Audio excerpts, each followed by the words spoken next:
Bismillahirrahmanirrahim. Assalamualaikum warahmatullahi wabarakatuh.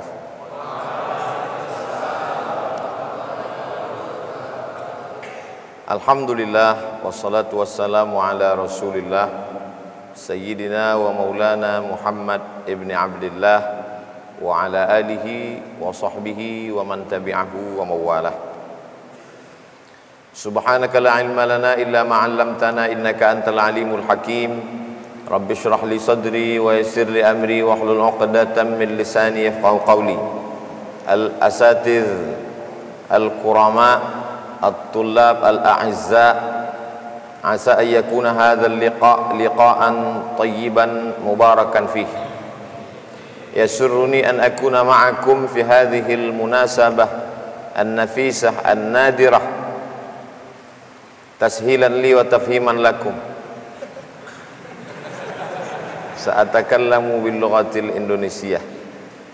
Dalam perjalanan dari Hotel Darussalam dengan Kiai Ma'ruf tadi, kata Kiai, ini di sebelah kanan adalah karantina. Jadi dalam bayangan saya sedang berhadapan dengan dua kemungkinan. Pertama, orang yang baru keluar dari luar negeri. Yang kedua, orang yang sedang kena COVID. Tapi ternyata yang dimaksud karantina adalah bahwa ada mahasiswa-mahasiswa yang sedang fokus untuk menulis skripsi, tesis ataupun disertasi. Jadi memang sekarang kita lagi sulit untuk fokus. Supaya fokus maka di karantina. Boleh jadi COVID ini dikirim Allah supaya kita lebih fokus. Kata Imam Ibnu Qayyim Al-Jauziyah, di antara sebab mengapa Allah Ta'ala mengirim musibah, supaya manusia itu merendahkan diri kepada Allah, supaya dia lebih fokus. Karena kalau tidak, dengan segala kemuliaan, kehormatan, jabatan, harta, kedudukan, popularitas, manusia ini menjadi lupa kepada Allah Subhanahu wa ta'ala. Jadi supaya dia lebih khusyuk sholatnya, supaya lebih lama sujudnya, supaya lebih fokus pikirannya, itulah mengapa Allah Subhanahu wa ta'ala menguji. Begitu juga dengan pelajar, dibuat dia ujian supaya lebih fokus.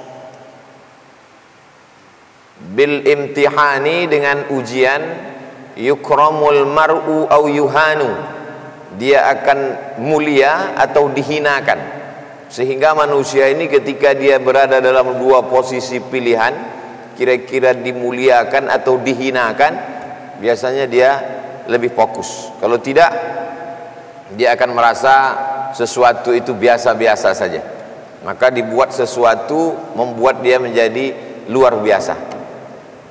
Saya sedang berada di tengah mahasiswa, di tengah orang-orang yang memang dibuat Allah Subhanahu wa ta'ala fokus menulis skripsi, menulis tesis, menulis disertasi. Tapi dalam Islam, pendidikan itu tidak dibatasi oleh usia dan jenjang tingkatan. Maka dalam Islam tidak ada batasan S1 22 tahun, S2 24, S3 27, tidak ada. Dalam Islam diajarkan utlubil ilma minal mahdi ilal lahdi, bukan hadis Nabi. Utlubil ilma minal mahdi ilal lahdi adalah kata-kata hikmah, bisa ditemukan dalam tafsir An-Naisaburi. Jadi kalau ada orang mengatakan qala Rasulullah sallallahu alaihi wasallam utlubil ilma minal mahdi ilal lahdi, berarti dia sudah booking satu tempat, man kadzdzaba alayya muta'ammidan falyatabawa maq'adahu minan nar. Walaupun kata-kata itu baik, tapi kalau tidak dari Nabi sallallahu alaihi wasallam, maka sesungguhnya falyatabawa, siapkanlah maq'adahu minan nar. Begitulah pentingnya setelah manusia ini fokus, lalu dia mengerti apa yang dia bicarakan. Apakah yang dia bicarakan itu ayat Al-Quran, hadis Nabi, atau kata-kata hikmah atau kaedah fikih atau usul fikih, supaya dia mengerti jangan sampai semua yang baik dia nisbatkan ke Nabi Sallallahu Alaihi Wasallam. Karena tidak semua kata-kata baik dengan niat yang baik dinisbatkan kepada orang yang baik lalu kemudian dia menjadi suatu kebaikan, karena ada kode etiknya, ada kaedahnya. Dengan kaedah itulah manusia bisa dibedakan mana orang yang sekedar berniat baik, mana orang yang benar-benar baik. Karena kalau hanya sekedar berniat baik, maka hadis al-bazinjan syifa'un min kulli da', sesungguhnya motivasinya baik. Pertama, niat orang itu supaya pedagang terung jualannya laku, itu kan baik. Lalu kemudian orang makan sayur-sayuran, baik. Tapi ketika itu dinisbatkan ke Nabi Sallallahu Alaihi Wasallam, maka sesungguhnya perbuatan itu adalah perbuatan kepalsuan, bohong, dusta. Maka dibuatlah satu kaedah. Dengan kaedah itu orang bisa membedakan, oh ini tidak ada dasarnya. Jadi kalau ulama hadis mengatakan la aslalahu, berarti kata la aslalahu la sanadalahu, tidak ada sanadnya.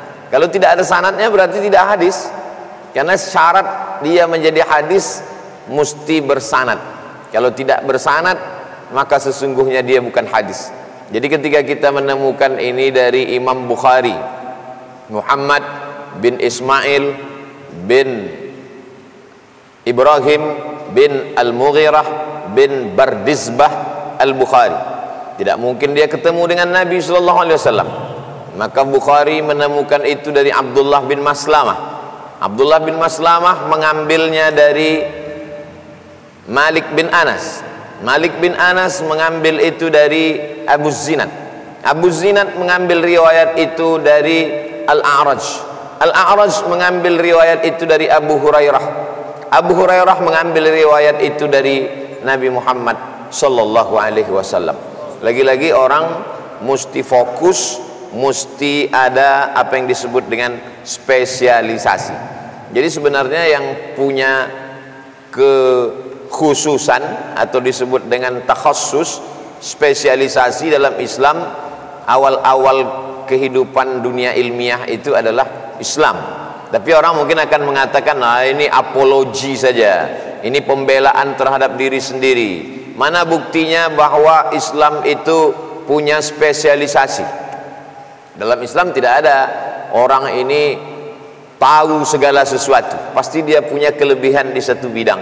Misalnya Imam Muhammad bin Idris Asy-Syafi'i meninggal tahun 204. Dia lebih populer dalam bidang fiqih. Lalu kemudian Imam Abul Hasan Al-Asy'ari, dia lebih populer dalam bidang akidah.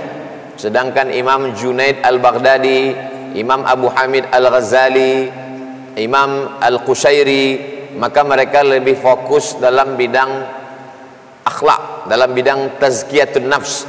Walaupun secara umum mereka ahli. Imam Syafi'i ahli juga dalam bidang akidah, ahli juga dalam bidang tazkiyatun nafs, dalam bidang ilmu suluk, ilmu perilaku perbuatan.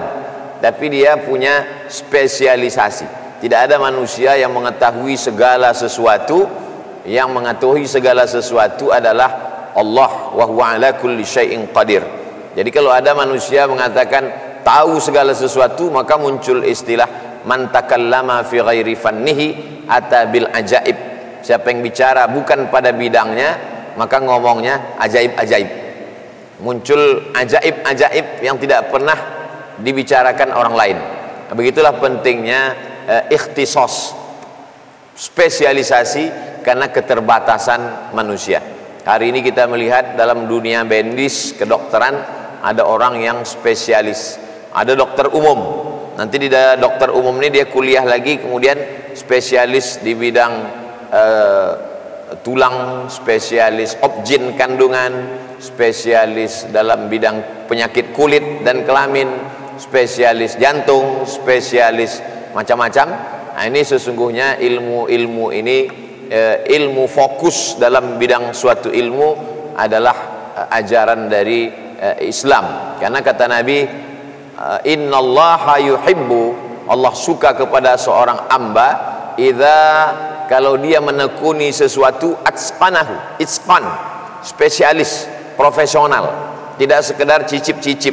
Jadi kalau memang menekuni bidang hukum Islam, ya tekuni betul dari mulai dasar fikih Syafi'i dulu, dari awal mulai matan takrib, setelah matan takrib kemudian naik ke Fathul Qarib, dari Fathul Qarib naik lagi sampai ke I'anatul Talibin, dari I'anah lalu kemudian mazhab Syafi'i ini direvisi oleh Imam Nawawi, meninggal tahun 676. Maka Imam Nawawi 676 dari Imam Syafi'i 204 ke 676 lebih kurang 400 tahun. Tentunya fikih Syafi'i itu besar sekali. Semua orang bisa berbicara menurut dia, qala fulan wa qala fulan. Datang Imam Syafi'i, datang Imam Nawawi, dia revisi mazhab ini. Maka kalau kita mau mencari mazhab Syafi'i lengkap dengan kaedahnya, lengkap dengan dalil-dalilnya, dengan perkembangan zaman yang luar biasa, kita tidak membuka kitab karena kitab adalah Imam Syafi'i dengan riwayat murid-muridnya, Imam Rabi', Imam Al-Muzani, Imam Al-Buaiti, periwayat dari Imam Syafi'i. Tapi kalau kita mau mazhab Syafi'i yang utuh dengan imam-imamnya, maka sesungguhnya kitab-kitab Imam Nawawi yang terangkum dalam kitab Al-Majmu' Syarah Muhadzab atau kitab Raudatul Talibin wa Umdatul Muftin. Setelah matang dalam mazhab Syafi'i ini, barulah kemudian kita belajar mazhab yang lain, mazhab Abu Hanifah, Imam Hanafi, yang lebih dikenal dengan kecenderungannya ahlur ra'yi, kaum rasionalitas, atau kemudian selanjutnya mazhab yang lebih mengedepankan pada asar atau hadis, yaitu mazhab Imam Malik bin Anas, meninggal tahun 179 Hijrah. Lalu kemudian kedua aliran yang bertolak belakang, madrasah ahli hadis Madinah Imam Malik, madrasah ahli ra'yi Kufah Imam Hanafi. Kedua aliran ini dikombinasikan oleh Imam Syafi'i, karena Imam Syafi'i menguasai dua aliran ahli hadis. Dia digelar dengan Nasirus Sunnah. Dia juga adalah pakar dalam bidang ahlur ra'yi, karena usul fiqih itu mesin pembuat hukum, halal, haram, makruh, mubah, sunat, sunan muakkad, itu produknya. Prosesnya bagaimana dia bisa menjadi halal, bagaimana dia bisa menjadi makruh, bagaimana dia bisa menjadi sunat. Mesin pencetaknya usul fiqih. Kitab yang paling tua ditulis oleh Imam Muhammad bin Idris Asy-Syafi'i. Dia panggil muridnya namanya Rabi' Al-Muradi, wahai Rabi', ta'al. Lalu kemudian Rabi' menuliskan imla yang diimlakan oleh Imam Syafi'i, uktub ma kharaja minhu, tulis semua yang keluar dari mulutku. Lalu kemudian Imam Rabi' Al-Muradi menulis Ar-Risalah, aku akan menuliskan risalah, tulislah wahai Rabi'. Imam Rabi' menulis Ar-Risalah itu, jadilah kitab Ar-Risalah, 300 halaman lebih kurang dalam bentuk edisi cetak. Diungkapkan Imam Syafi'i, ditulis langsung oleh Imam Rabi' Al-Muradi, tanpa melihat Al-Quran, tanpa melihat hadis, tanpa melihat, semuanya adalah ilham yang diberikan Allah karena kecerdasan Imam Syafi'i. Lalu kemudian datang Imam Ahmad bin Hanbal, meninggal tahun 241 Hijrah, dengan kitab fikihnya Al-Musnad, yang merupakan kitab hadis terbesar. Satu riwayat menyebut 30.000, yang satu lagi menyebut 40.000. Kedua riwayat ini tidak perlu dipertentangkan karena cara menghitungnya. Yang satu menghitungnya lewat hadis-hadis yang potongan tengahnya dia hitung juga, yang satu lagi dia hitung dengan cara yang lain, tapi berkisar antara 40 sampai 30.000. Maka dua madrasah ini berkembang, lalu kemudian menjadi 4 mazhab besar. Walaupun sebenarnya mazhab fikih itu banyak sekali. Ada mazhab Ibnu Abi Layla, ada mazhab Sufyan Ats-Tsauri, ada mazhab Sufyan Ibnu Uyainah, ada mazhab Imam Al-Auza'i, ada mazhab Imam Al-Laits bin Sa'ad. Bahkan dikatakan Imam Laits itu lebih faqih daripada Imam Malik. Kana Laits afqah min Malik. Imam Laits bin Sa'ad lebih faqih daripada Imam Malik bin Anas. Tapi kalau kita lihat, dia tidak masuk dalam 4 mazhab. Yang kita tahu paling tua Abu Hanifah, nomor 2 Malik bin Anas, nomor 3 Muhammad bin Idris Asy-Syafi'i, nomor 4 Imam Ahmad bin Hanbal. Imam Lais tidak masuk, padahal dia lebih faqih. Ternyata kefaqihan tidak menopang bertahannya suatu mazhab. Kenapa Imam Malik lebih bertahan daripada Imam Lais? Karena Imam Malik punya murid-murid yang menuliskan karya, sehingga Muwatta itu riwayatnya lebih kurang 14 riwayat yang menuliskan, membukukan Muwatta dari Imam Malik. Imam Malik berkata kepada murid-muridnya, aradtu kitabi hadza ala sab'ina min fuqaha'il Madinah. Aku sudah presentasikan kitab Muwatta ini kepada 70 dari ahli fikih Madinah. Kulluhum wata'uni fasammaituhu Muwatta'a. Semuanya setuju dengan isi kitab ini, maka kunamakan kitab ini Muwatta. Seolah-olah dia berkata, kulluhum wafaquni fasammaituhu Muwafaqah. Semuanya setuju dengan isi buku ini. Berbeda dengan orang sekarang, dia tulis, dia copy, dia pas, dia edit, dia cetak, dia jual, dia akui sendiri. Sedangkan Imam Malik tidak demikian. Dia presentasikan dulu. Man kataba, man allafa kitaban faqad arada aqlahu 'alan nas. Siapa yang menulis suatu buku, siapa yang mempresentasikan isi kepalanya, sesungguhnya dia sedang memperlihatkan isi kepalanya. Man allafa kitaban faqad arada aqlahu 'alan nas. Siapa yang menulis buku, dia sedang mempresentasikan isi kepalanya. Jadi kalau ada seorang yang berilmu tapi tidak pernah dikritik orang karena tidak pernah mempresentasikan isi kepalanya, sama dengan orang yang mengatakan saya tidak pernah salah tajwid dalam membaca Quran karena memang tidak pernah baca Quran bersuara. Namanya edisi silent. Jadi menulislah supaya orang di masa akan datang tahu bahwa kau pernah hidup di masa lalu. Berapa banyak orang yang kita tidak kenal kuburnya, tapi kita kenal orangnya karena masa lalunya dengan buku-buku yang luar biasa. Dan ini memerlukan fokus yang tingkat tinggi. Kemudian kalau kita lihat Imam Nawawi misalnya, Imam Nawawi dimasukkan dalam satu buku yang ditulis Syekh Abdul Fattah Abu Ghuddah. Syekh Abdul Fattah Abu Ghuddah menulis kitab Al-Ulama Al-Uzzab Alladzina Atharul Ilma Ala Zawaj. Al-Ulama Al-Uzzab, ulama-ulama yang tidak menikah, Alladzina Atharul Ilma Ala Zawaj, lebih mengedepankan ilmu daripada menikah. Buku ini bagus dibaca jomblo untuk menambah semangat. Lalu kemudian masuk Imam Nawawi di dalam. Karena Imam Nawawi itu kalau dihitung jumlah lembaran karyanya dengan umurnya tidak sesuai. Ternyata kata Syekh Ali Jum'ah, Mufti Al-Azhar Al-Asbaq, kata beliau, Imam Nawawi itu menulis, ketika dia menulis, tentu menulisnya tidak seperti sekarang dengan segala keterbatasan. Ada kertas, lalu kemudian dengan pena seperti bulu ayam, karena dia pakai dawat, pakai tinta. Dawat, bukan dawet. Ditolehkan lalu ditulis, dicelupkan lalu ditulis. Dan dia ketika mengantuk, tertidur, jatuh keningnya ke tulisan itu, lalu kemudian ketika terjaga dia bangun lagi, lalu dia tulis. Jadi Imam Nawawi itu tidurnya sedikit, sedangkan kita sedikit-sedikit tidur. Jadi jangan heran kalau kualitas tulisannya juga luar biasa. Hari ini kalau ada orang belajar hadis, buku yang kecil sekali, Arba'in, Al-Arba'un An-Nawawiyah, lalu kemudian meningkat di atas Arba'in, sudah hatam Arba'in, sudah. Sekarang baca kitab apa? Kita Riyadhus Shalihin. Riyadhus Shalihin juga Imam Nawawi.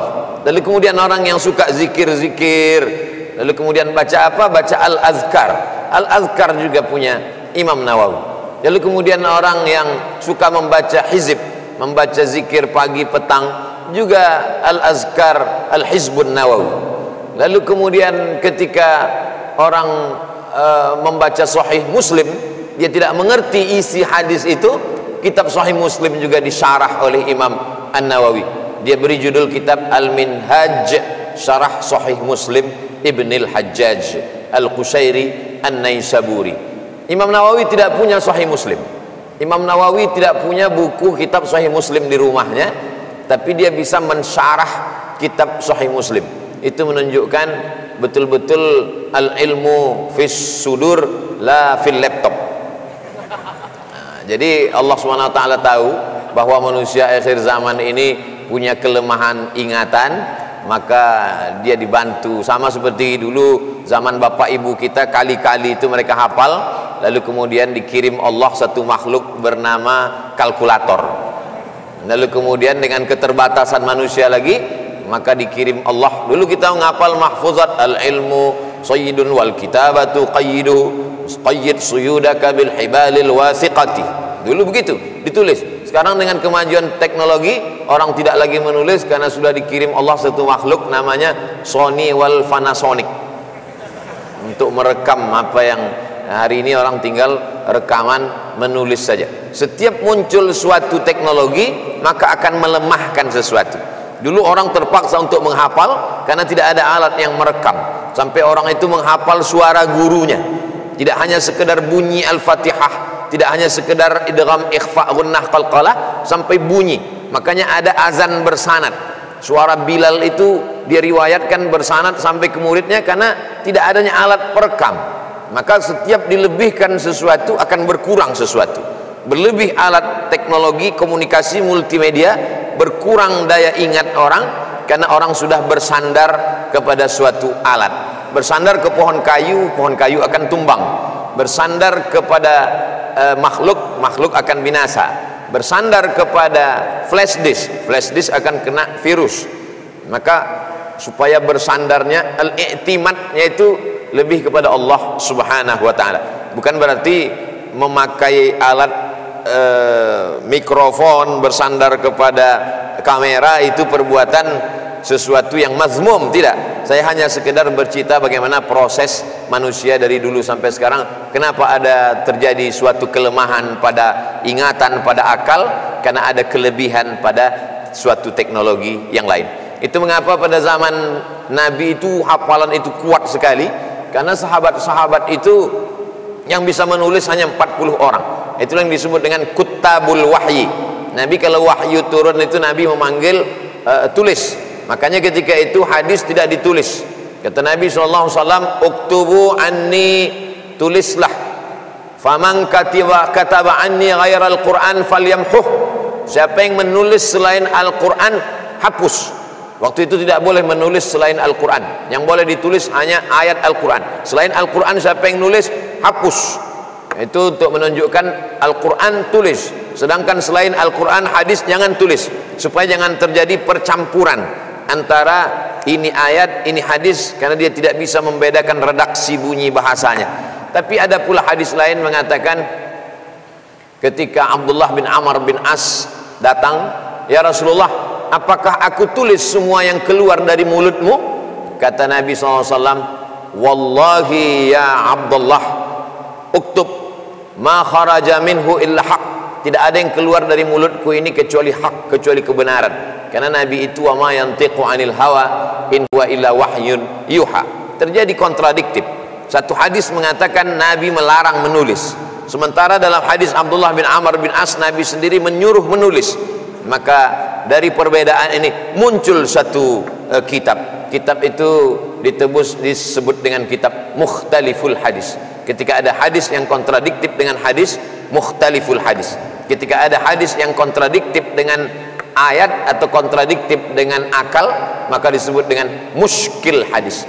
Jadi ulama-ulama zaman dulu itu begitu. Kalau dia lihat ada sesuatu yang kontradiktif, lalu dia kaji, muncul ilmu baru. Beda dengan orang sekarang, kalau dia lihat sesuatu ada yang kontradiktif, lalu dia tulis di medsos, muncul isu baru.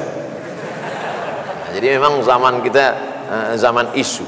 Maka intinya adalah fokus. Bagaimana orang fokus berpikir. Sekarang fokus ini dirusak oleh alat yang begitu banyak.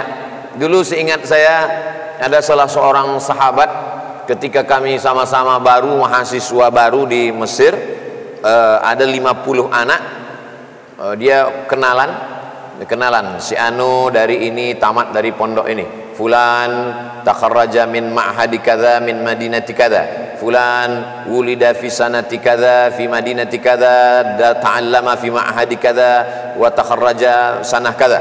Setelah 50 orang ini kenalan, tiba-tiba dia ditanya sama senior kibar, siapa yang bisa ingat nama si anu? Belum pernah ketemu, ingat. Lalu dia sebutkan dari 1 sampai akhir.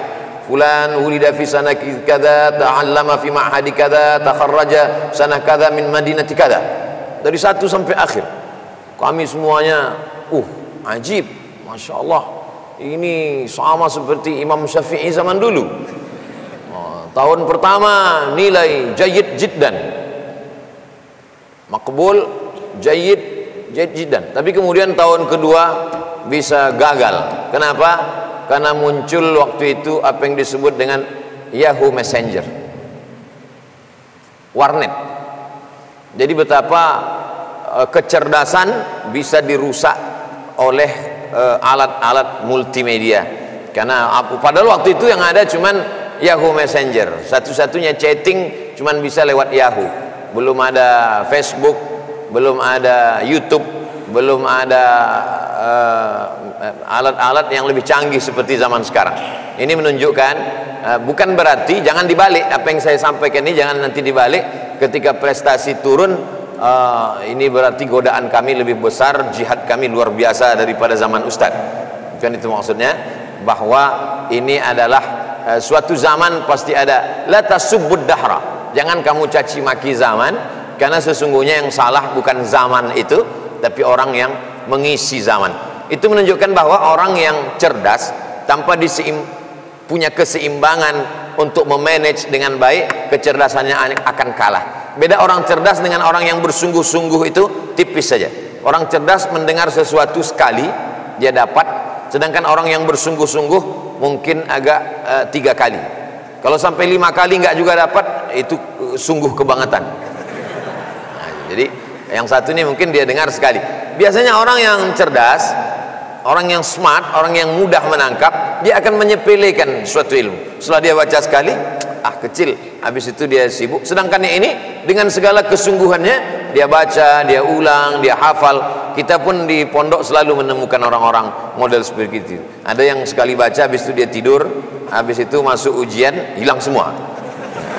Ada satu, dia baca, dia ulang, dia ulang. Ada yang sekali baca dengan suara pelan, tapi ada yang perlu menjerit-jerit di tengah lapangan. Man jada wajada, man sara ala darbi wasala, man sabara zafira. Sudah menjerit pun enggak juga masuk. Itu memang ada berbagai macam kelebihan diberikan Allah Subhanahu wa taala. Kecerdasan, rezeki, wajah, nasib, itu bagiannya sama dengan pembagian pada jari. Ada yang pendek, ada yang tinggi, ada yang rendah, ada yang gemuk, ada yang kecil, tapi ada kesungguhan. Kalau orang yang punya kesungguhan, maka sesungguhnya kesungguhan bisa mengalahkan kecerdasan. Jadi banyak orang yang cerdas tapi tidak diimbangi dengan kesungguhan, tidak fokus, sehingga bisa kemana-mana. Jadi kalau nanti ada yang bertanya, tadi habis asar siapa yang ngomong Ustadz Somad, apa judulnya?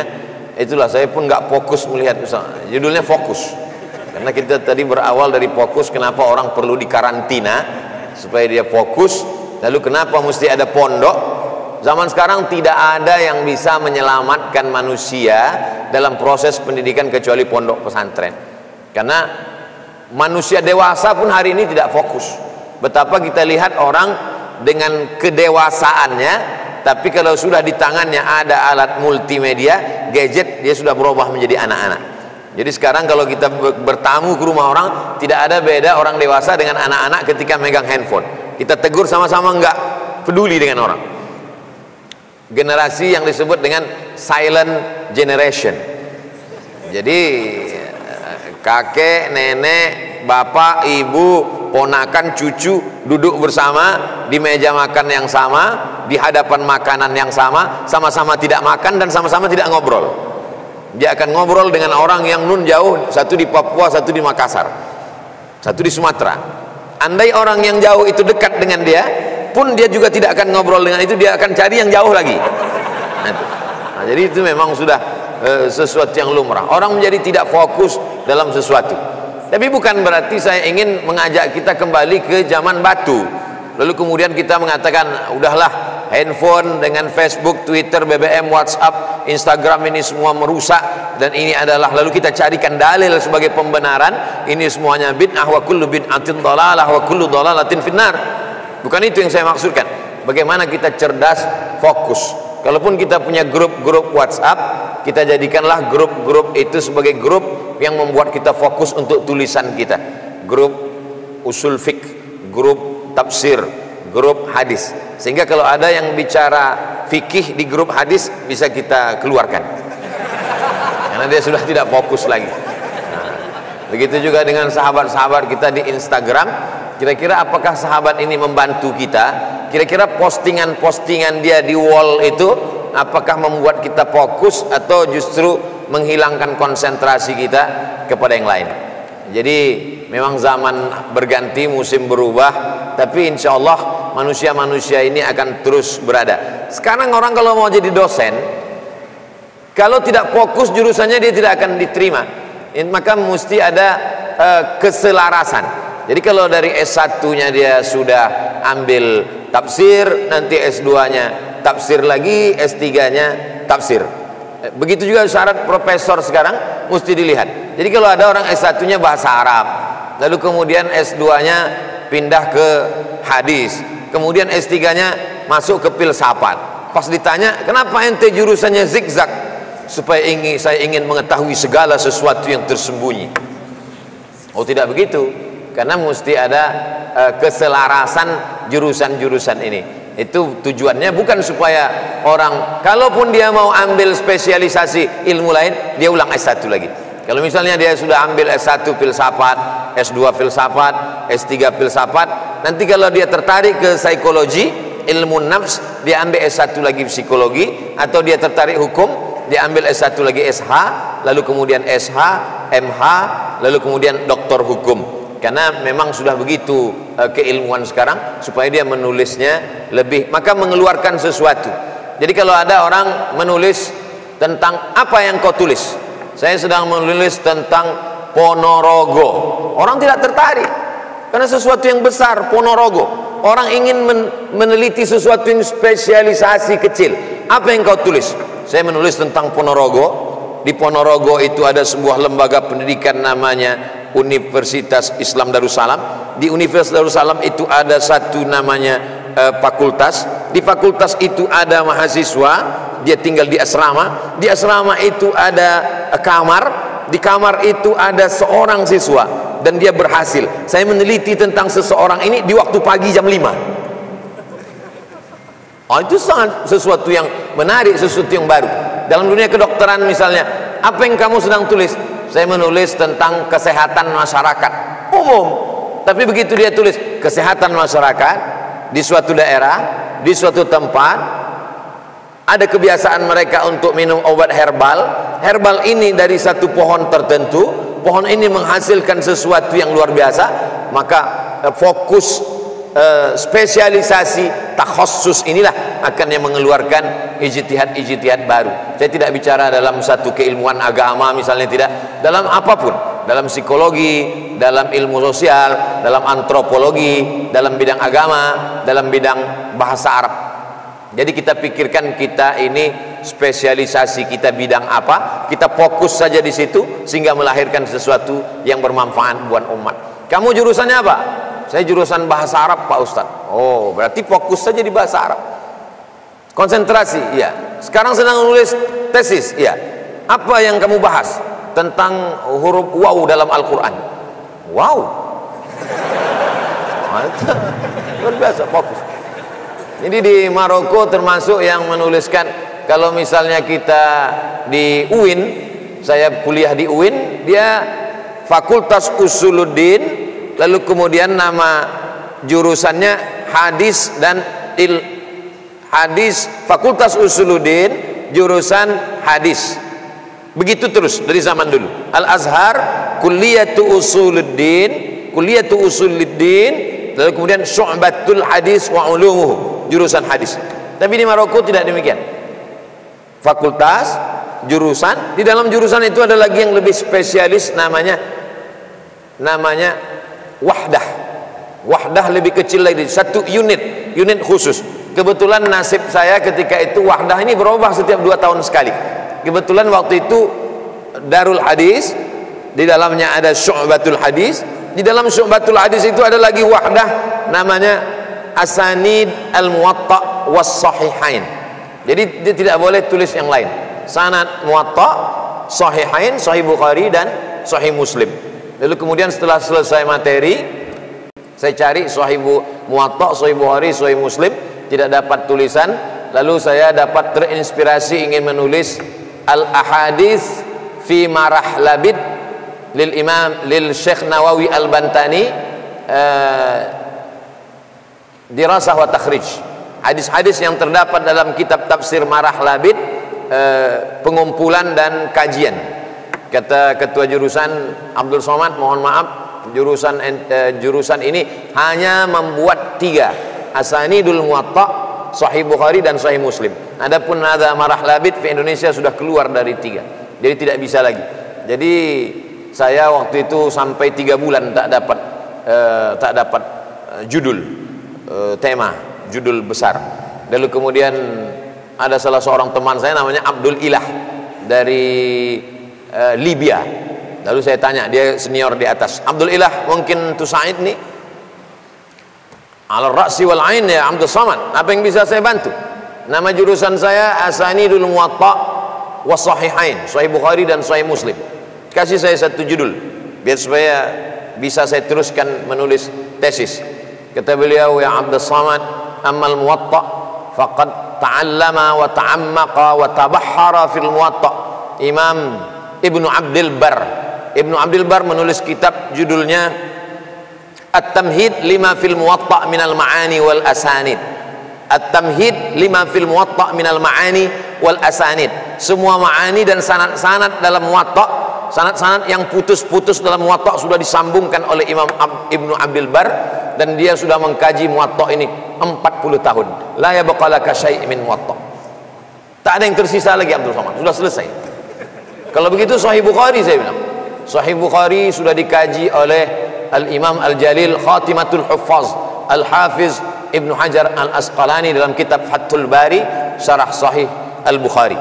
Ada lagi satu syarah namanya Badruddin Al-Aini. Ada lagi satu syarah namanya Syarah Al-Qastullani. Badruddin Al-Aini, Ibnu Hajar Al-Asqalani, lalu kemudian Al-Qastullani sudah menghabiskan 7.275 hadis dalam Sahih Bukhari. La yabqalaka syai'. Bagaimana dengan Muslim? Ammal Muslimu faqad syarahahu Al-Imam An-Nawawi dalam kitab Al-Minhaj, syarah Sahih Muslim Ibn Al-Hajjaj, hatta la yatazawwaj. Jadi kalau gitu apalagi yang perlu saya tulis? La yabqalaka syai', hatta al-alif, hatta al-waw, hatta al-ba, hatta al-fa. Tak ada lagi yang bisa ente tulis. Sampai akhirnya di tengah keputusasaan itu, putus asa karena beasiswa sudah putus, anak pun fokus karantina, duduk di maktabah, hanya di asrama, maktabah, pulang asrama, maktabah, pulang, begitu terus. Pas lagi buka kitab, ternyata ada satu makhtut. Kitab ini terbagi 2, satu matbu' yang dicetak, satu lagi makhtut, tulisan tangan, manuskrip. Ternyata ada manuskrip tua, judulnya Rijalus Sahihain alladzina dha'afahumun Nasa'i. Ada periwayat-periwayat dalam kitab Sahih Muslim, Sahih Bukhari, Sahih Muslim yang didhaifkan oleh Imam Nasa'i. Imam Nasa'i dalam ilmu jarah wa ta'dil terkenal dengan mutasyaddidin, orangnya syadid, orangnya ketat. Lalu kemudian tapi manuskrip itu hilang, tidak tahu di mana rimbanya, hilang, tapi judulnya ada. Lalu kemudian saya tulis menjadi sebuah, saya kembangkan, saya tulis judulnya Rijalul Muwatta was Sahihain alladzina dha'afahumun Nasa'i fi kitabid du'afa wal matrukin jam'an wa dirasah. Rawi Muwatta, rawi Bukhari, rawi Muslim yang didhaifkan oleh Imam Nasa'i dalam satu kitab berjudul Ad-Du'afa wal Matrukin. Lalu kemudian saya majukan ke Syekhul Hadis di Darul Hadis, diterima dan jadi 300 halaman. 300 halaman setelah disidangkan, dimunaqasyahkan, selesai, pulang ke Indonesia membawa ijazah LC, MA, menulis tesis dalam bidang hadis, sudah dimunaqashahkan di depan para profesor, ikut tes CPNS, tidak lulus. Karena memang setelah pulang ke Indonesia ada satu fokus lagi, tidak hanya sekedar fokus keilmuan, ada fokus at-takrib namanya, yaitu fokus pendekatan. Jadi hidup ini memang perlu fokus. Tujuan saya bercerita ini bukan supaya adik-adik lalu kemudian takut dan lemah, bukan. Maksudnya supaya lebih fokus, karena memang hidup ini fokus. Setelah fokus untuk menyelesaikan studi, fokus bagaimana kita pulang berinteraksi sosial, mencari kerja pengabdian, fokus untuk mencari istri. Istri ini pun kalau kita tidak fokus, kita istikharahnya bisa macam-macam. Dipejamkan mata, nampak Aisyah, nampak Khadijah, nampak yang lain. Nah, itu dia mesti fokus juga. Nah, banyak orang yang tidak menikah, kita ditanya sama kiai, kamu kenapa belum menikah? Belum fokus, kiai. Istikharahnya masih bercabang-cabang. Nah, jadi makanya kita mesti selalu memikirkan, ibarat memanah, hadafnya itu mesti jelas, maka dibuat dia berwarna-warni. Ada ring 1 lingkaran, ada lingkaran 2 hitam, lingkaran 3 putih, lingkaran tepat di tengah merah. Supaya apa? Supaya mata kita untuk senantiasa fokus dalam bidang apapun yang kita geluti. Maka kita mesti fokus, akhirnya kita akan mengeluarkan sesuatu yang luar biasa. Kalau kita hanya menghasilkan sesuatu yang biasa-biasa saja, maka respon orang juga akan menjadi biasa-biasa. Biasanya sesuatu luar biasa itu karena 3. Yang pertama karena nasab, yang kedua karena prestasi, yang ketiga karena sensasi. Ada orang yang menjadi luar biasa karena nasabnya, misalnya anak ulama, anak kiai, anak orang kaya. Nah, orang-orang seperti ini diuntungkan, dan kita tidak boleh hasad dengan mereka lalu kita santet mati dia, tidak. Ya, karena ini mula takdir. Itu kembali kepada beriman kepada takdir baik dan takdir buruk. Kita tidak boleh hasad kepada orang, anak ulama, anak orang kaya, anak pejabat. Nah, tidak boleh. Kenapa? Karena itu sudah takdir dia. Jadi ketika pembahasan antu'mina billah wa malaikatihi wa kutubihi wa rusulihi antu'mina billah wa malaikatihi wa kutubihi wa rusulihi wal yaumil akhir wa biqadri khairihi wa syarrihi. Contohnya takdir baik dia, takdir buruk kita. Fokus. Lalu kemudian ada yang kedua adalah prestasi. Dia bukan anak orang kaya, bukan anak ulama, bukan anak pejabat, tapi prestasinya luar biasa. Ini masih positif. Tapi yang zaman sekarang ada yang mengalahkan ini. Yang nomor 3 adalah sensasi. Jadi zaman sekarang ada orang secara nasab dia biasa saja, prestasinya pun biasa, tapi menjadi dikenal orang karena aksi-aksinya yang luar biasa. Ini pun ditulis orang dari sejak zaman dulu. Itu yang disebut dengan khalif tu'raf. Kalau kamu semua orang mengarah ke sana, kamu akan lawan arus ini, kamu pun akan tu'raf. Nah, dalam ungkapan lain, bul ala zamzam fatu'raf.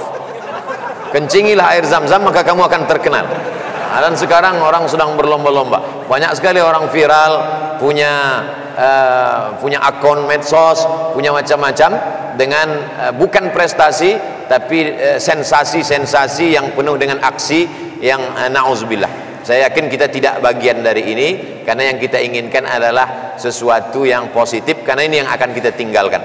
Orang yang berhasil karena sensasi, dia akan hilang di telan zaman. Kalaupun muncul, dia hanya sebagai contoh dari orang jelek, orang jahat saja. Orang kaya penuh dengan sensasi, Qarun. Penguasa penuh dengan sensasi, Fir'aun.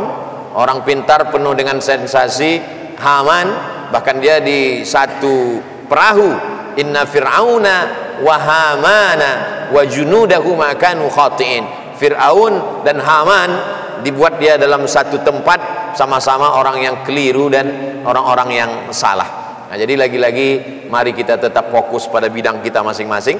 Saya tidak ingin mengajak adik-adik untuk fokus ke bidang yang saya pribadi, tidak. Fokuslah sesuai dengan bidang masing-masing. Kalau kita punya kecenderungan untuk menulis, maka menulis. Kalau punya kecenderungan untuk berbicara, public speaking, maka dua-duanya sampaikan. Ada orang yang dua-duanya baik, nulisnya baik, ngomongnya juga baik. Nah, ini bagus. Ada orang yang nulisnya baik tapi ngomong terbata-bata, masih bisa tertolong dengan tulisan.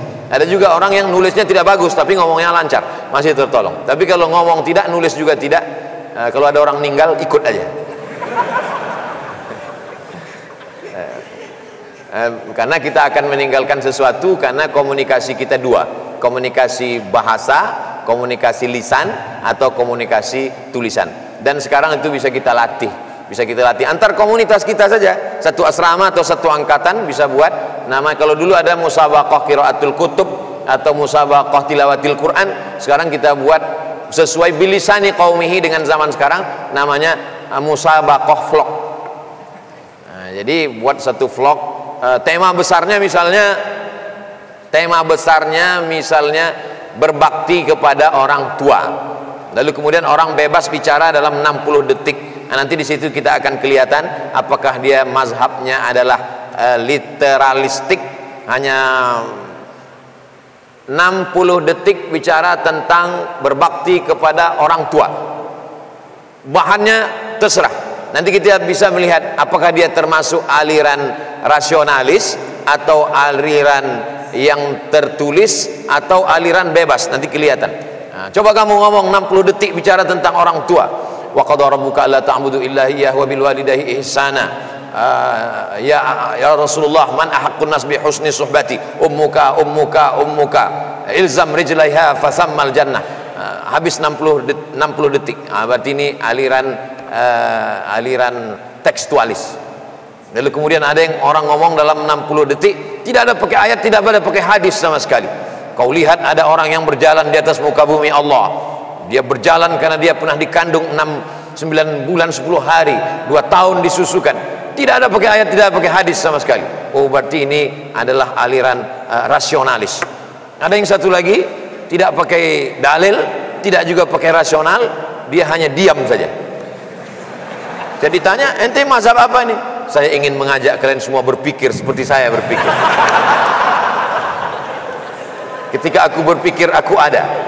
Ketika tidak berpikir, diamku adalah zikir, gerakku adalah pikir. Nah, ini aliran baru lagi.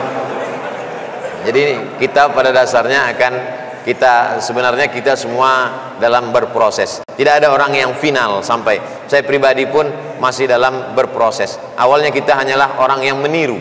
Karena sesungguhnya bahasa itu pun juga adalah meniru. Semua orang mengatakan bahwa ini adalah gelas, lalu kemudian kita pun meniru. Bapak kita mengatakan dulu, dia katakan ini gelas. Ibu kita mengatakan ini gelas.